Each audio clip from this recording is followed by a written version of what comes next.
Добрый день, уважаемые зрители. Я Валерий Табаков, юрист, и я борюсь за права человека и справедливость. Сегодня я обращаюсь к вам с темой, которая не просто волнует, она кричит о несправедливости. Речь о языковой дискриминации в Украине, официально признанной Комитетом ООН в 2025 году. Миллионы русскоязычных граждан Украины лишены права говорить на родном языке, учить на нем детей, жить без страха штрафов и унижений.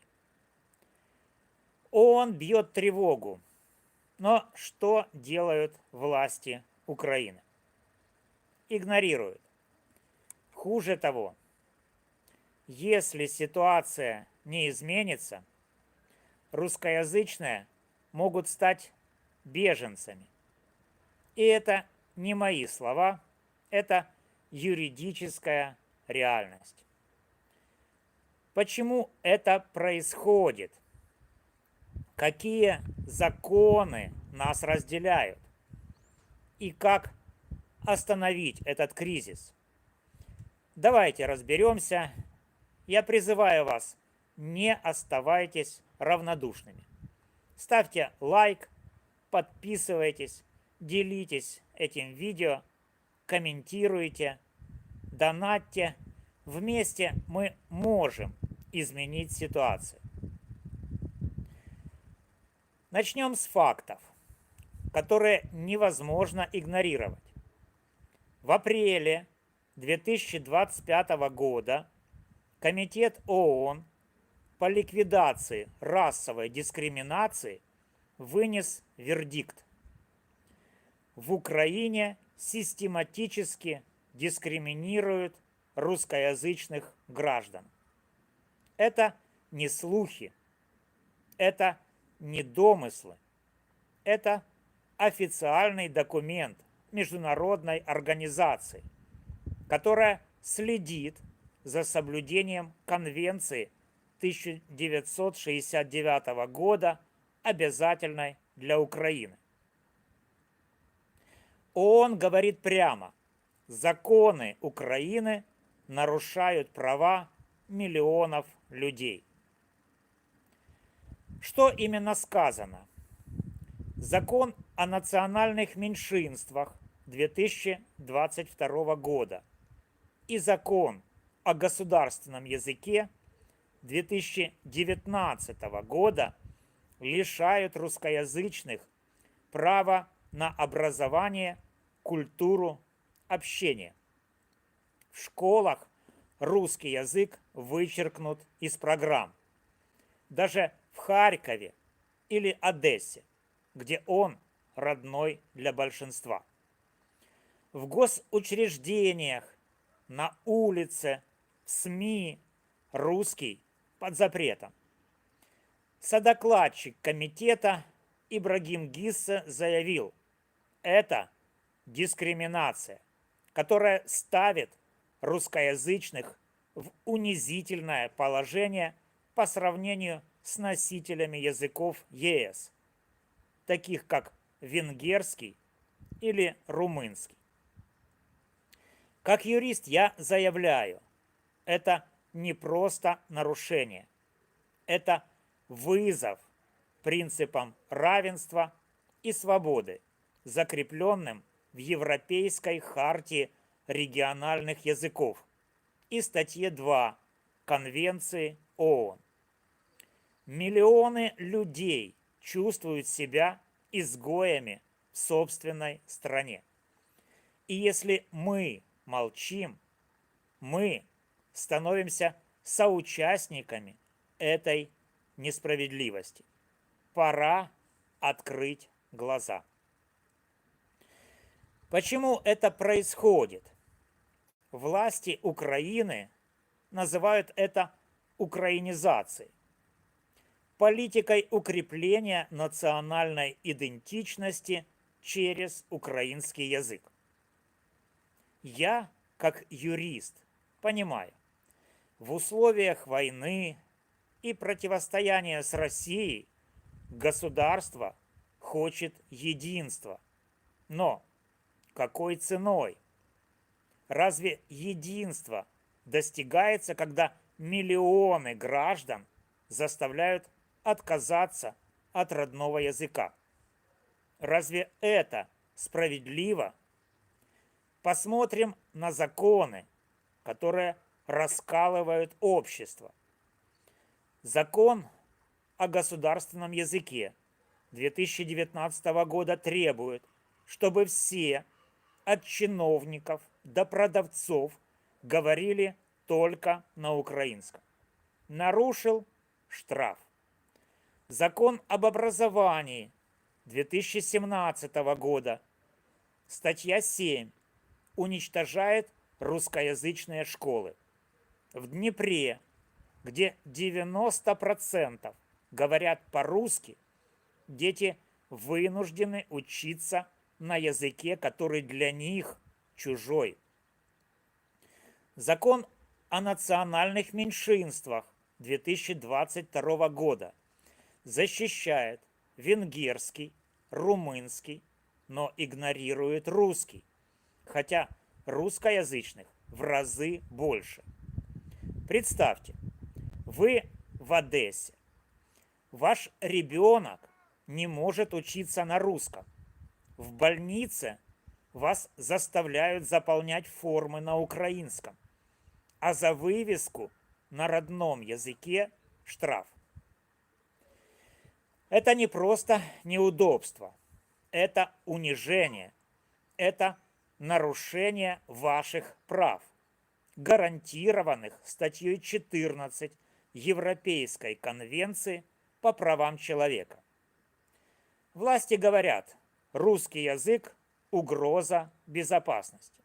Но позвольте, русскоязычные украинцы – это не враги, это ваши сограждане, которые хотят жить достойно, говорить на родном языке и не чувствовать себя чужими. ООН кричит, военное положение не оправдывает дискриминацию. И я, как юрист, спрашиваю, почему мы заставляем людей выбирать между языком и гражданством? Это путь к расколу, а не к единству.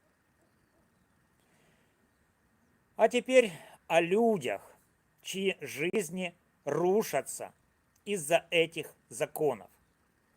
В Харькове в 2025 году оштрафовали человека за речь в публичном выступлении на русском. И это вызвало бурю возмущений в соцсетях. В Одессе споры из-за вывесок и меню, переведенных только на украинский, перерастают в протесты. Родители в Днепре бьют тревогу. Их дети лишены права учиться на родном языке, потому что учителей для русских классов нет. На платформе X люди делятся болью. Их заставляют говорить на украинском в судах, больницах, магазинах. Некоторые теряют работу за неправильный язык. Это не просто недовольство, это крик о помощи. Русскоязычные чувствуют себя изгоями. Да, есть те, которые поддерживают украинизацию, видя в ней защиту идентичности. Но когда одна часть общества давит другую, это не единство, это раскол. Напряжение растет. И без изменений мы на грани социального взрыва. ООН не единственный, кто бьет тревогу. Венецианская комиссия еще в 2017 году заявила, языковые законы Украины нарушают права меньшинств. Венгрия и Румыния требуют защиты своих диаспор, а ЕС, поддерживая Украину, напоминает, без прав человека нет пути в Европу. Но власти все-таки игнорируют критику, рискуя будущим страны. А теперь самое тревожное. И я, как юрист, обязан это сказать. Доклад ООН 2025 года – это не просто бумага. Это юридический документ, который может стать основанием для русскоязычных граждан Украины требовать статуса беженцев за рубежом. Согласно Женевской конвенции 1951 года, беженцем признается тот, кто подвергается преследованиям по признаку языка, национальности или принадлежности к социальной группе. Доклад КЛРД подтверждает, русскоязычные в Украине дискриминируются системно. Это значит, что каждый русскоязычный гражданин в Харькове, Киеве, Одессе, Днепре, да по всей Украине может подать прошение о статусе беженца в ЕС, Канаде, США, ссылаясь на доклад ООН. Что это значит? Это значит массовый отток людей из восточных регионов, удар по экономике и репутации Украины, юридические иски в Европейском суде по правам человека за нарушение прав. Если власти не изменят курс в ближайшие месяцы, мы увидим волну эмиграции, которая ослабит страну в самый трудный момент. Как юрист я предупреждаю, время истекает. И, внимание, русскоязычные граждане Украины мужского пола призывного возраста могут легализоваться как беженцы. Что тогда? Кого вы будете мобилизовать на фронт, друзья? Так что мое предупреждение нельзя игнорировать. Время истекает. Срочно что-то делайте. Игнорировать ООН значит толкать миллионы людей к отчаянию и бегству. Мы не можем этого допустить. Что делать, чтобы остановить кризис? Как юрист я вижу путь. Диалог, а не диктат. Власти должны сесть за стол с русскоязычными общинами и услышать их боль. Хватит игнорировать людей. В регионах, где русский язык родной, необходимо разрешить обучение, вывески, общение без штрафов в публичном пространстве. Это не слабость, это сила единства. Создать комиссию с международными экспертами, чтобы следить за соблюдением прав меньшинств. Прозрачность спасает доверие. Продвигать украинский язык через курсы, концерты, фильмы. Вдохновляйте, а не наказывайте. Эти шаги не уступка, а спасение. Они покажут, что Украина – страна для всех, где язык не делает тебя врагом. Но время уходит. Если мы не действуем, доклад ООН станет билетом в один конец для миллионов русскоязычных билетом в статус беженцев. Мы должны остановить это сейчас. Друзья, доклад ООН – это не просто слова, это наш шанс на справедливость. Права человека – это то, что делает нас людьми, и их нельзя отнимать, даже в военное время.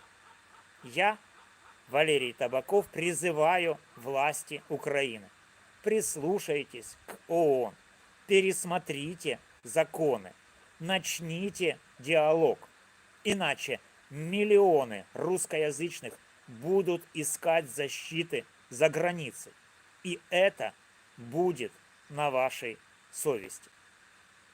А вас, зрители, я умоляю, не молчите, расскажите в комментариях, сталкивались ли вы с языковой дискриминацией, как это изменило вашу жизнь.